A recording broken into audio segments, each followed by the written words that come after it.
Hello and welcome to another episode of Jots and Tittles. This is Jeff Riddle, pastor of Christ Reformed Baptist Church in Louisa, Virginia. And in this episode of Jots and Tittles, I'm going to be reading some selections from D.A. Thompson, also known as Bishop D.A. Thompson, on the infamous Canterbury Convocation, out of which came the attempt to not only offer an alternative to the authorized version as an English translation, but also an alternative to the underlying Greek text of the New Testament. And I'm going to be reading this excerpt from a new collection of writings that come from D.A. Thompson that has been published by the Bible League Quarterly in the UK. When I was in England in September, I was given a very handsome copy of this book. It's a hardback book. It's titled Valiant for the Truth. It's the collected writings of Bishop D.A. Thompson, former editor of the Bible League Quarterly. And this book was, again, composed of the writings of D.A. Thompson that were selected and edited by John P. Thackway. And Pastor Thackway is the current editor of the Bible League Quarterly. I was really glad to get a copy of this book, and I've enjoyed reading it. I've read probably about 2/3 of it, and I hope that eventually I can write a review of it. And the book is filled with a number of the devotional writings of Bishop Thompson, but also obviously with the Bible League Quarterly, it's also has a focus on many of his writings regarding the Bible, both translation of the Bible and the underlying original texts of the Bible. So who was D.A. Thompson, or Bishop D.A. Thompson? He lived from 1896 to 1983. He was a minister in England. In 1916, he was ordained in the Free Church of England. And so there were persons who had withdrawn, I think beginning in the 19th century and on into the 20th century, from the Church of England because of liberalism, things that were perceived to be liberal drifts in the denomination. And so there were people who removed themselves, and so D.A. Thompson would have been someone who was associating with the Free Church of England, so-called. Eventually, from 1938 to 1942, he served as a bishop in the Free Church of England, and therefore he gets the title often as Bishop D.A. Thompson. But after that short stint, he had some dissatisfactions with the Free Church of England himself and withdrew from it. There's a little biographical sketch of Thompson that precedes the book Valiant for Truth that's really interesting reading. Thompson went on in later years to serve as the editor of the Bible League Quarterly from 1961 to 1970, so about 9 years. And again, this book Valiant for Truth is a collection of some of the many articles and editorials that he wrote during the time he was the editor of the Bible League Quarterly. One of those articles is titled The Downgrade in Modern English Translations of Scripture. And it's found on pages 154 to 187 in Valiant for Truth.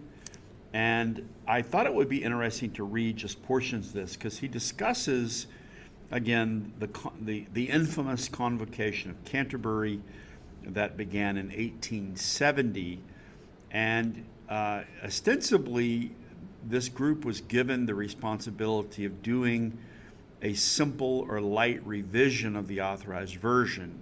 And as I said, instead what they came up with was the English Revised Version with respect to the New Testament that was based on Westcott and Hort's modern critical text.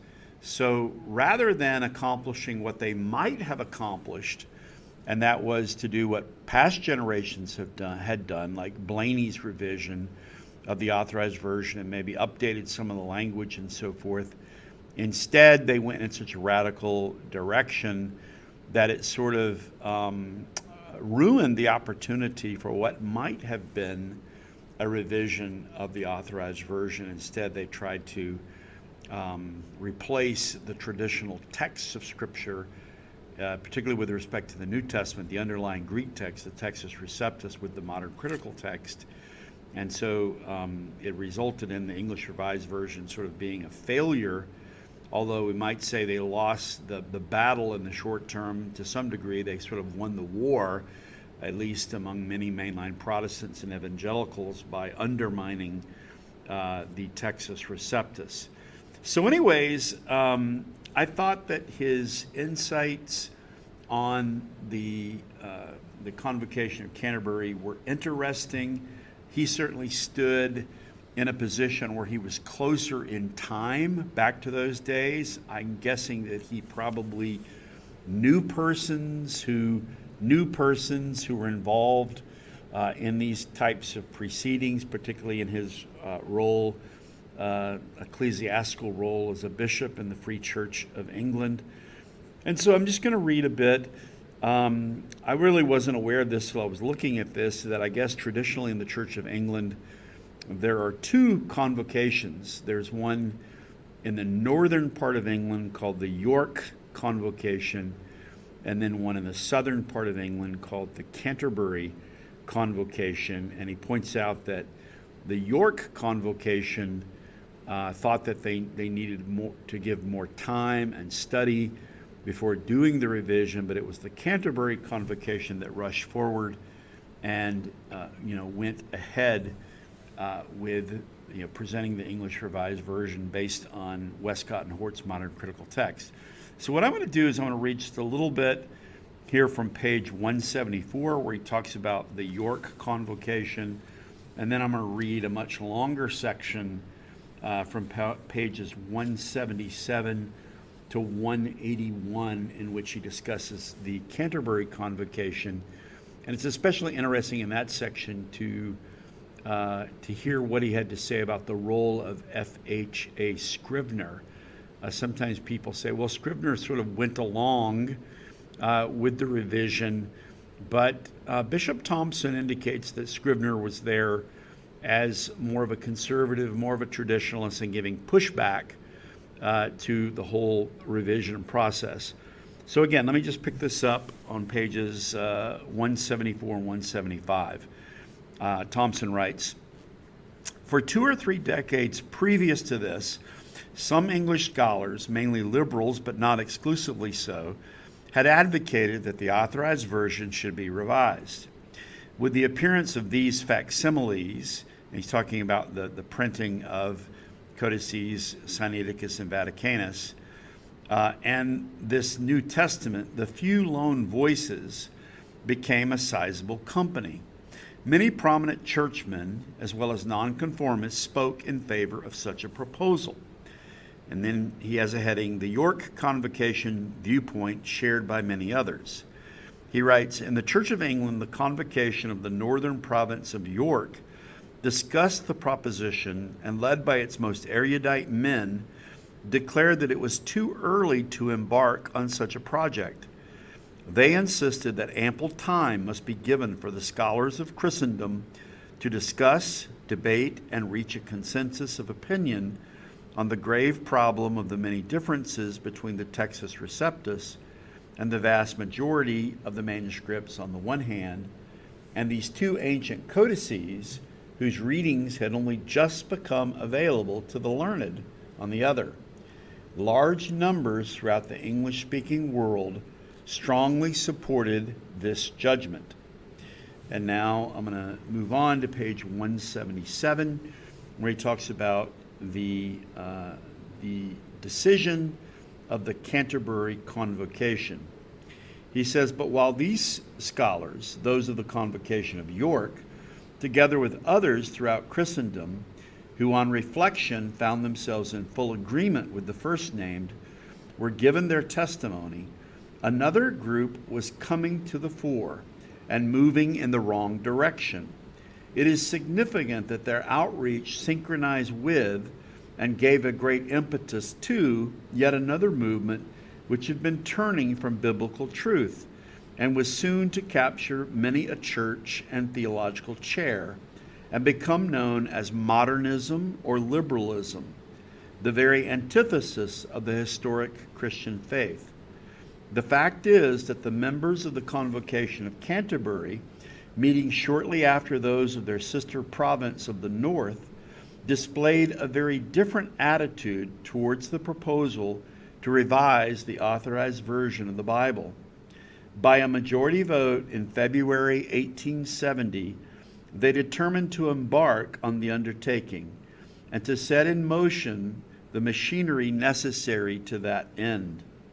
Their charge to the revision panels was to abstain from all but necessary changes and to correct none but, quote, plain and clear errors, end quote. From this, it seems, they never contemplated the denigration and abandonment of the traditional Hebrew and Greek texts, but only the rectification of minor blemishes that had long been noted.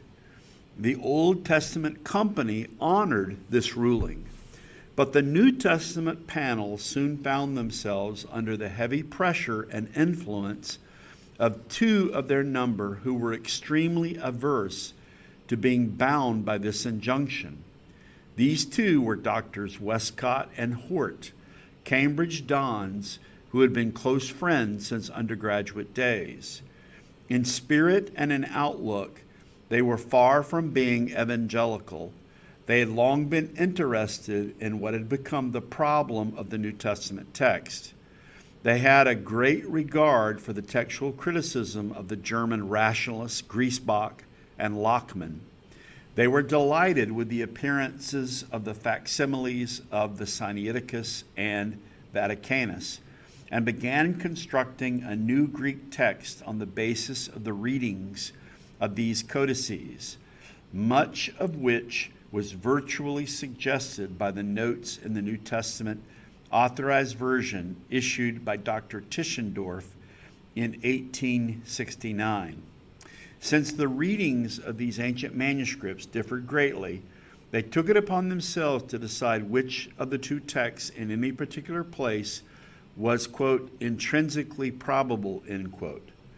These two scholars were supremely eager to seize the opportunity which this revision of the King James Version afforded to foist their own innovated Greek text on the revising panel, and so also on the churches. This was to be to the disparagement of the time-honored Textus Receptus, whose readings could be traced back to the end of the 3rd century, if not further back to the very autographs. It is with this New Testament company that we are now concerned. Its membership was very mixed. There were a few conservatives led by Dr. F.H.A. Scribner, who was almost certainly the greatest living authority on the New Testament manuscripts from this time till his death in 1891. Others were broad-minded.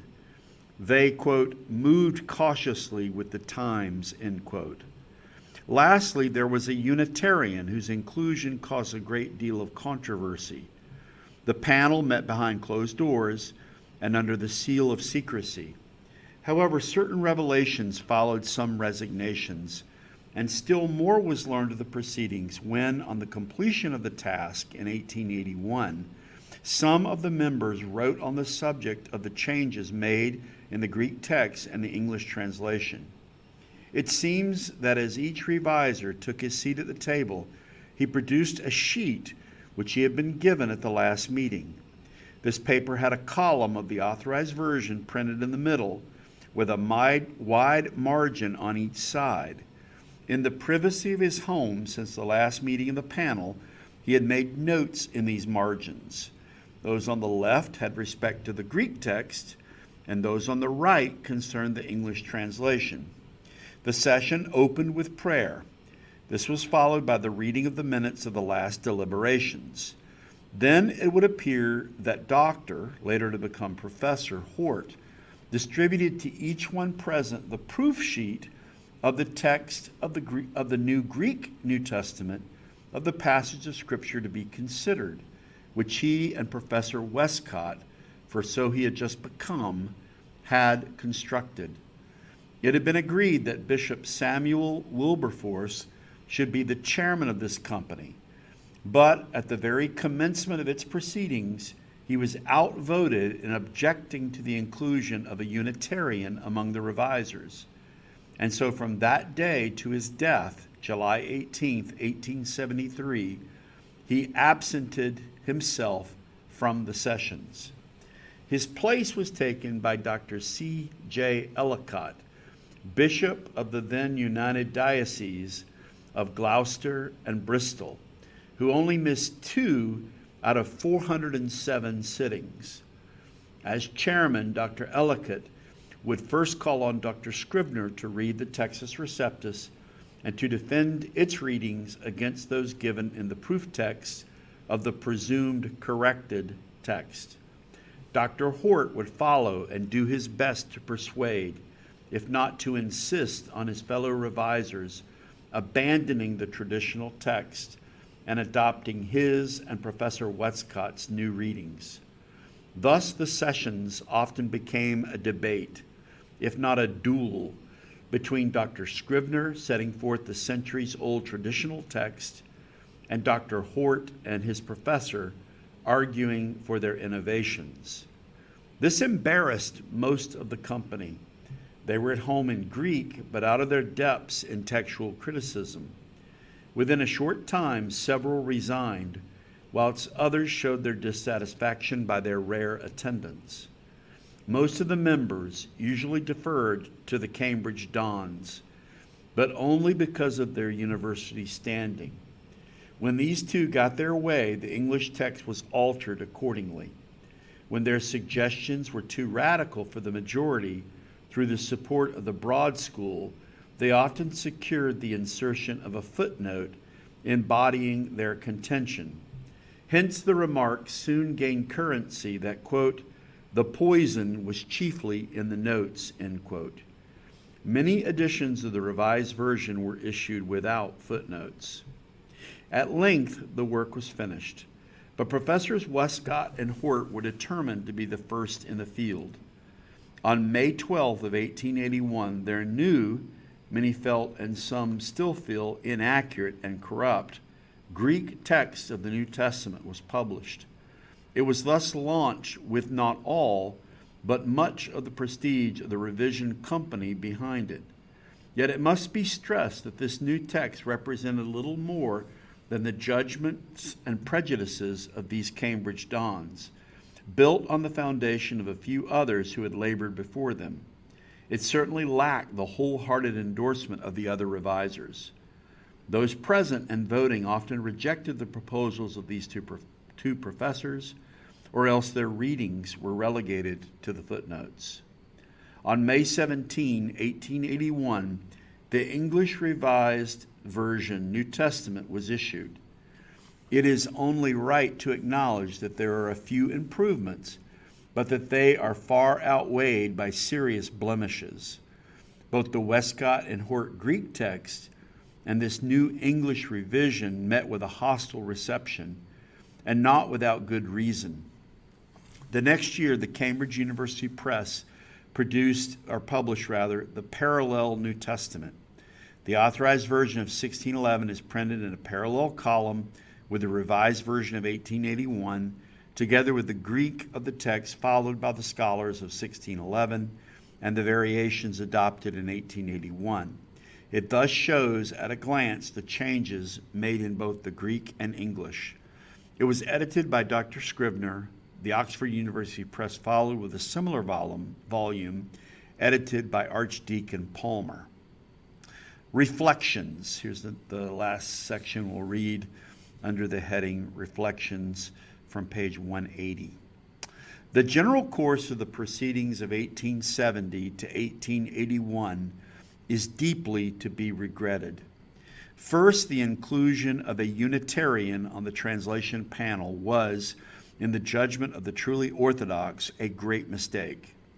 It is an undeniable fact that some of the renderings give distinct pleasure to those who deny the essential deity of Christ.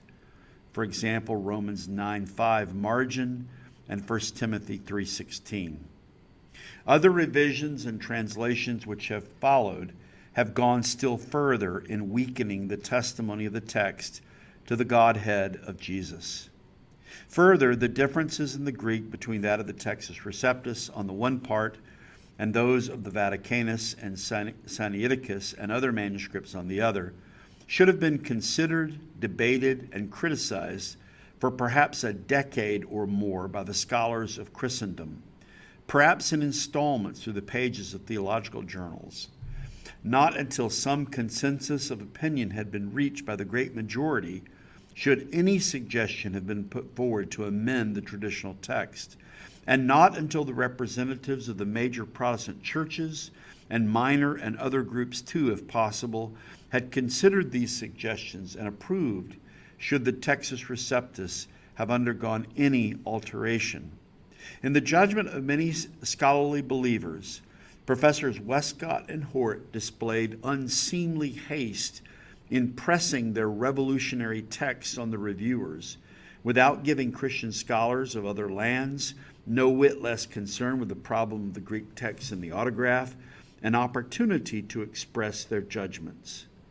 Moreover, it seemed bordering on unscrupulousness to send forth their newly constructed text to the world, one which had not the unanimous approval of their colleagues, just a few days before the issue of the Revised Version. The whole business had something of the marks of a fait accompli about it. Again, the issue of a new Greek text and the English revision set precedents. Many liberals rejoiced at the grievous blow given to the reputation of the Textus Receptus, but they were not wholly satisfied with the Westcott and Hort text, so that there have been what are in effect several revisions of it, and still there is no entire agreement as to how the Greek should read. Similarly, the English 1881 and the American 1901 revisions have been followed by 30 or 40 more translations. This has led to confusion in more ways than one. The several Greek and the many English revisions have undermined the belief of many in what had previously been regarded as a fundamental doctrine of the faith, the verbal inspiration of Scripture. The cry, "Back to the Bible," should involve back to the Textus Receptus and back to the Authorized Version, whose only drawback is the presence of some words which have become obsolete or have changed in meaning, and which could be rectified by a marginal note. And I'll end here this selected reading from this article, "The Downgrade in Modern English Translations of Scripture," that appears in the collection of the writings of Bishop D.A. Thompson, titled "Valiant for the Truth." Again, we'll bring this, not only this reading, but also this episode of Jots and Tittles to a conclusion. Hope you've enjoyed this and will be edified by it as we reflect on Bishop Thompson's evaluations, I guess, around the middle to late 20th century of the decisions that came about in the Convocation of Canterbury in the late 19th century. We'll look forward to speaking to you in the next edition of Jots and Tittles. Till then, take care and God bless.